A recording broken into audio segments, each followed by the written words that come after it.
matbaa texnikasini Uyg'urlar ijod qilgan. Uyg'urlar uzoq asrlardan tortib hozirgacha Osiyoning markazida yashab, insoniyat madaniyatiga o'chmas tuhfalarni qo'shgan bo'lib, insoniyat tarixidagi bir bosish bo'lgan matbaa texnikasining kashf qilinishi shularning biri edi. Uyg'ur arxeolog Qurbon Vali o'zining Bizning tarixiy yoziqlarimiz degan kitobida matbaa texnikasining 5-asrda qadimki Turponda ajdodlarimiz tarafidan kashf qilinganligini hukm qilgan.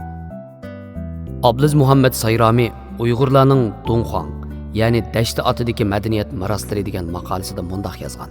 1990-yili Dunxuangda chaqirilgan Birlashgan Davlatlar Tashkilotining xalqaroliq cho'ng ilmiy muhokama yig'inida Dashti oti muzeyi topgan qadimki Uyg'ur yoziqidagi 6 dona yog'och mix matbaa harfi dunyo bo'yicha eng burunqi yog'och mix matbaa harfi deb e'tirof qilinib, buni Uyg'ur millatining dunyo madaniyatiga qo'shgan zo'r tarixiy to'pisi deb qaragan.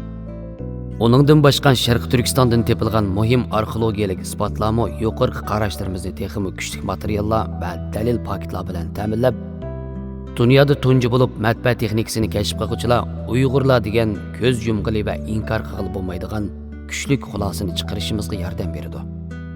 A. Gronvidel, A. von Lecoq, Aurel Stein qatorliqlar O'rta Osiyoda olib borgan arxeologiyalik qizish va tadqiqotlar natijasida miniaturlar va shaxslarning suratlari bilan bezalgan Uyg'ur yozmalari va besilgan kitoblar bilan to'lgan kutubxonalarning borlig'ini o'ttirib qo'yishdi.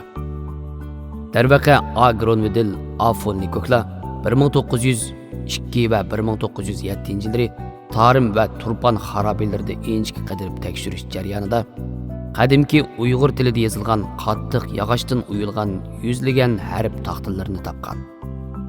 Onundan boshqa 1906 va 1909-yillarda Paul Pilot Dashti otidagi Mugav Toshkemir g'orlaridan bayqab chiqqan harflar dunyoda matbaa harflari bo'yicha eng qadimki harflar ekanligidek ilmiy paketni kuchli o'ttirib qo'ygan. Uyg'urlarga tava bu matbaa harflari hozir Parijdagi Jami Osiyo san'at muzeyida saqlanmoqda. Yuqoridan boshqa Rus olimi Oldenberg Qashqar va Turpan xarobiylar atrofidagi turli tekshirishlardan keyin zamonaviy hukmdagi matbaaning prototipi bo'lgan harakatchan Uyg'ur harflarini bayqagan. Fransuz olimi Thierry Resmo Yevropadan 600 yil burun Türk davlatida besilgan asarlardan bilingan Uyg'ur matbaa texnikasining Mo'ng'ullarning vasitasi bilan Yevropaga tarqalganligini ilgari surgan. Maxsus matbaachilik texnikasi tarixiy tadqiqoti bilan shug'ullangan tadqiqotchi Thomas Charter yer sharida mavjud bo'lgan eng qadimki matbaa harflari Uyg'ur tilida bo'lib, turkchaga mansubdir. Matbaa texnikasini Xitoy millatiga mansub deb qarash shubhali qarashdir. Chunki tasviriy harflardan tashkil topgan Xitoychining qadimki tarixiy sharoitda matbaa texnikasiga uyg'unlashtirilishi mumkin emas. Bunun aksicha 14 harflik muntizim Uyg'ur ilifbasining matbuot texnikasiga uyg'un kelishi eng qolaydir va aqlga uyg'undir. Darvaqa Turpan, Beshbaliq, Qarag'o'ja, Yarkent, Xotan va boshqa nurg'un Uyg'ur shaharlarida olib berilgan tadqiqotlarda qo'lga tushirilgan qattiq yog'ochdan uyib yasalgan harakatchan harflar Uyg'urlarda matbaa san'atining allburun mavjudligini inkor qilg'usiz darajada isbotlamoqda.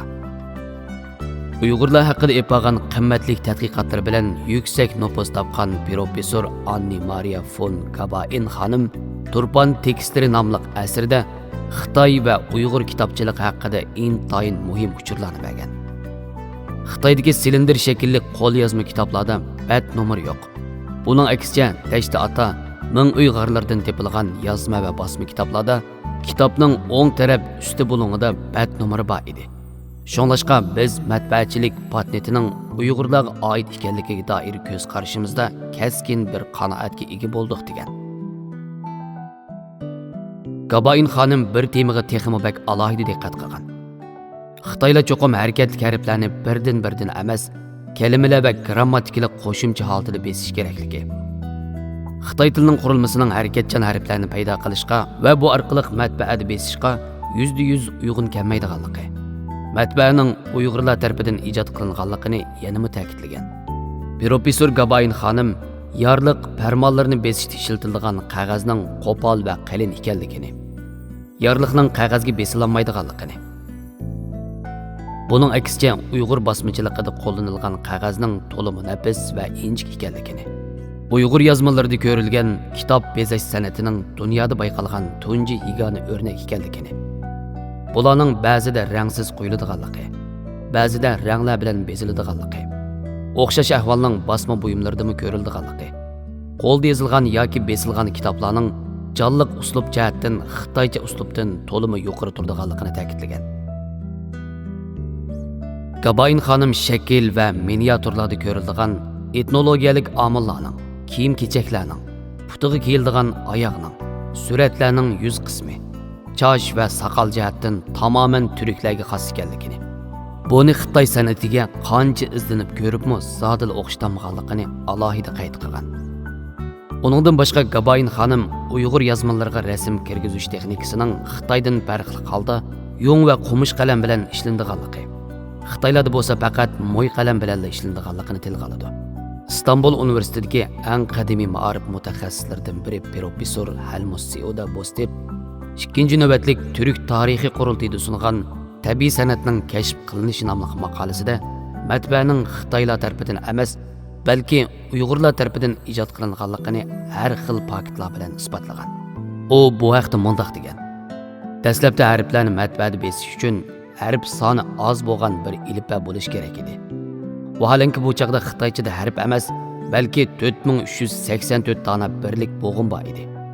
Bundaq ahvolda yuzimizni tap-taqib turib, matbaani Xitoylar ijod qilgan edi deyalamdiq. Thomas Charter matbaaning g'arbga olib berilishida va tarqalishida turklarning bak cho'ng roli bor degan edi. Albert von Likok, Helmut Posset va Lasizlo Rasoni qatorliq dunyoga mashhur turklarning tunji matbaani Uyg'urlarning ijod qilganligini va 1241-yilda Oltin Ordu qo'shinlarining Germaniyaga kirgan chog'da matbaani shu vosita bilan o'rganganligini bildirmoqda. Amerikalik tarixchi Frederick Starr tarafidan yozilgan ilm sohasida nopusliq asar bo'lgan Yo'qolgan ma'rifat degan kitobdagi bayonlarmi qog'ozchilik, matbaa va yipakchilikning Uyg'urlar tarafidan ijod qilinganligini kuchli dalillar bilan ta'minlaydi.